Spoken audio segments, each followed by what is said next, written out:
জয়। হরে কৃষ্ণ। আজকে একটি বিশেষ দিন, আপনারা সকলে এসেছেন ভগবানের বিশেষ কৃপা প্রাপ্ত হওয়ার জন্য। আজকের দিনটি কি?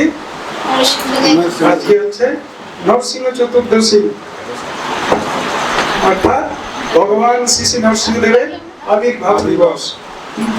আজকে একটি বিশেষ দিন, বিশেষ তিথি।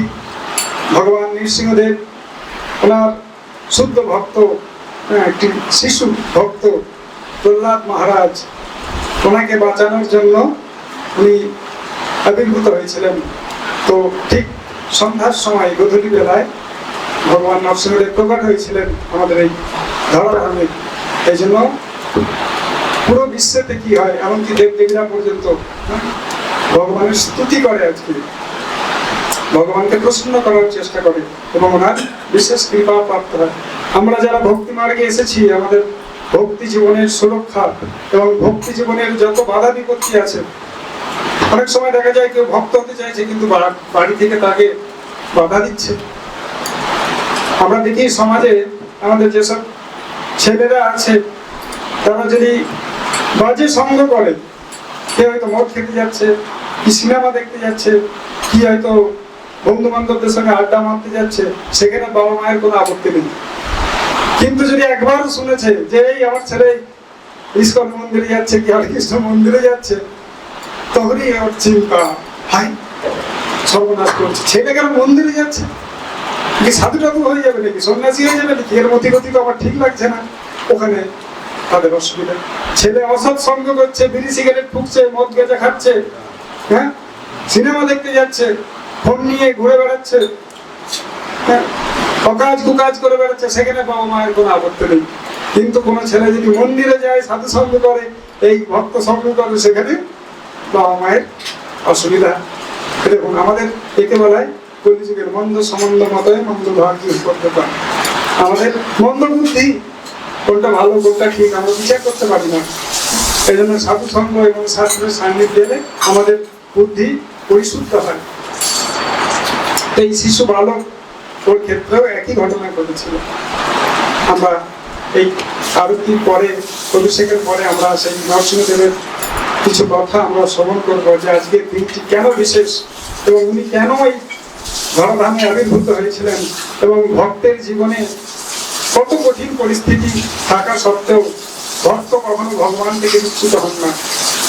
আমাদের জীবনে যদি ছোট মোটো সমস্যা আসে, আমরা বলি ভক্তি হবে না, আমরা ভক্তি থেকে দূরে চলে যাই। কত সমস্যা, কত পরিস্থিতি খারাপ, এই এত কঠিন পরিস্থিতির মধ্যে আমি এদিক দেখবো না ওদিক দেখবো, এটি সম্ভব? তো মানুষের কাছে শিক্ষা নেই যে কত মহান মহান ভক্তরা কত কঠিন পরিস্থিতির মধ্যে থেকেও ভগবানকে লাভ করেছে। কি প্রভু, আমরা যদি পঞ্চপাণ্ডবের জীবন ইতিহাস দেখি, তাদের মতো হয়তো পরিস্থিতি আমাদের কারোর জীবনে নেই। অর্জুনের জীবনে সে পুরো পৃথিবীর রাজা ছিল, যুধিষ্ঠির মহারাজ, তার জীবনে কত কষ্ট, দেখুন তার জীবনে কত কষ্ট। সেরকম কষ্ট আমাদের জীবনে কারো আছে বলে তো মনে হয়, কিন্তু তারা ভগবানকে লাভ করেছে। প্রহ্লাদ মহারাজের জীবনী দেখুন, প্রহ্লাদ মহারাজ, আমাদের ভক্ত সুদামার জীবনী দেখুন, মীরাবাইয়ের জীবনী দেখুন, মা সীতার দেখুন, যত ভক্ত আছে, বিভীষণকে দেখুন, ওকে বলে তুই কুলদ্রোহী, তুই বাড়ি থেকে বেরিয়ে যা, যে কুলে বংশে জন্ম সেই বংশের মান সম্মান নষ্ট করতে চলেছিস। ঘর সূত্র বিভীষণ, তাকে নাম দিয়ে দেন। অহল্যার জীবনে দেখুন, আপনি যে কোনো চরিত্র নিয়ে নিন, ভক্তের যে কোনো ভক্তের চরিত্র নিয়ে নিন, কারোর জীবন সহজ ছিল না, কারোর জীবন সহজ ছিল। কুন্তি দেবীকে, দ্রৌপদীকে দেখুন, দ্রৌপদীকে পুরো রাত সবাই তাকে বস্ত্র ধরে টানাটানি। আমাদের কারোর সঙ্গে এরকম হয়েছে নাকি যে স্ত্রীদের বস্ত্র ধরে টানাটানি হচ্ছে? আমাদের জীবনে কমসে কম এই পরিস্থিতি আসে না। আর আমাদের জীবনে যদি ছোট্ট একটুখানি কিছু আসে, এটা হবে না, ভক্তি আমাদের আমরা হার মেনে যাই, এরকম না। আমরা এই শুদ্ধ ভক্তদের, হরে কৃষ্ণ, আমাদের এই শুদ্ধ ভক্তদের চরিত্র আমরা যখন শ্রবণ করবো, তখন আমরা দেখবো যে কত কঠিন পরিস্থিতির মধ্যে থেকেও এনারা ভগবানের ভক্তি থেকে কখনো বিচ্যুত হয়নি, ভগবানকে লাভ করেছেন। আর ভগবান তো আমাদের কি করেন, এই কঠিন পরিস্থিতির মধ্যে আমাদেরকে ডালেন। কেন? পরীক্ষা নেওয়ার জন্য। না, আমাদের পরীক্ষা নেওয়ার জন্য। আমরা কাকে চাই? আমরা তাকে চাই না আমরা নাটক করছি?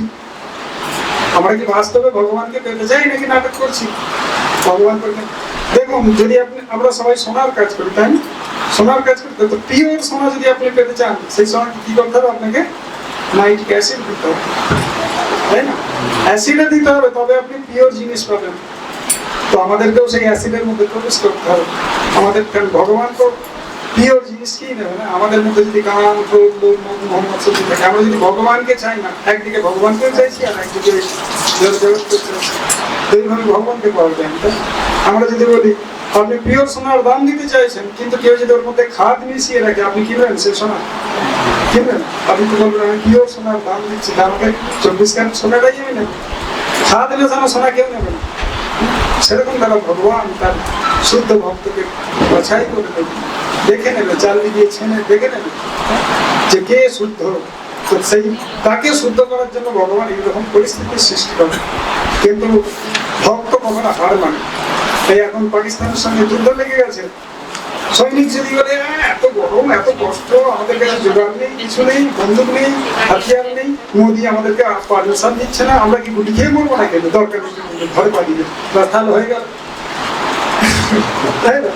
কিন্তু তারা গর্দান কেটে যাক, কিন্তু আমরা কবুল করে দেবো আমাদের দেশের জন্য। তারা ওখানে লড়ছে বলে আমরা এখানে শান্তিতে বসে অনুষ্ঠান করতে পারছি। আর যদি ভাবুন ওই বর্ডার থেকে সৈনিকদের যদি সরিয়ে নেওয়া হয়, আপনারা এখানে শান্তিতে বসতে পারবেন? এখনই লকডাউন করে দেবে আপনার চারদিকে, কারণ অ্যাম্বুলেন্সে বিভিন্ন রকম পুলিশের গাড়ি, সতর্কবার্তা চারদিকে, হাহাকার ছুটে যাবে। আপনারা এখানে শান্তিতে বসে থাকতে পারবেন না। তো তারা ওখানে লড়ছে, এই জন্য আমরা এখানে শান্তিতে বসে আছি। তারা কি আমাদের গর্দান কেটে যাক, কিন্তু তবু আমরা লড়বো, ভালোই হাতিয়ার না থাক, তবু আমরা করবো। একটা ভক্ত হচ্ছে সৈনিক, সে মায়ার বিরুদ্ধে সে লড়াই ঘোষণা করে দিয়েছে, মায়ার বিরুদ্ধে সে লড়ছে। আর মায়া দেবী কি খুব চতুর, আমাদেরকে নানান প্রলোভন দেখায়, নানান প্রলোভন দেখায়, এই লোক সেই লোক দিয়ে আমাকে কি করে টেনে নেওয়ার চেষ্টা করে। কিন্তু ভক্ত সেই মায়াকে পরাজিত করে ভগবানকে দিতেন। সেই রকম ডিটারমিনেশন আমাদের রাখতে হবে। এখন আমরা সেই ভগবান নরসিংহদেবের অভিষেক করবো। আজকে ভক্ত সংখ্যা খুবই সীমিত, কিছু ভক্ত ছিল যারা মায়াপুরে গেছে, দেশে গেছে, তারা মায়াপুরে গেছে, একটি বিশেষ অনুষ্ঠানের জন্য তারা গেছে, এই জন্য ভক্ত সংখ্যা সীমিত। কিন্তু ভগবানের কাছে ভক্তের কমে নেই।